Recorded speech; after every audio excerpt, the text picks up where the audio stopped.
আমরা যারা বিগিনার লেভেলে ইংরেজি শিখতেছি, যদি এইভাবে আমরা প্র্যাকটিস করি তাহলে অবশ্যই ডে বাই ডে ইনশাআল্লাহ ইমপ্রুভ স্পিকিং স্কিল। যেমন আই এম স্টুডেন্ট, আপনি বলতে পারেন as I am, and you, I am student too. Which school do you study in? I study in Bangla school. And you? I study in Mirpur school.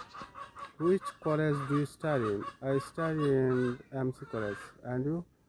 I study in Jagannathpur College. Which coaching do you study in? I study in British Council. And you? I study in Hexagola Bazar. এইভাবে আপনি practice করতে পারেন ইনশাল্লাহ। এভাবে যদি নিয়মিত practice করতে পারেন তাহলে একদিন আপনি সফল হতে পারবেন, ইংরেজিতে প্রপারলি কথা বলতে পারবেন। আসলে ইংরেজি শেখাটা আসলে শুরু কিছু কিছু করে অল্প অল্প করে শেখা।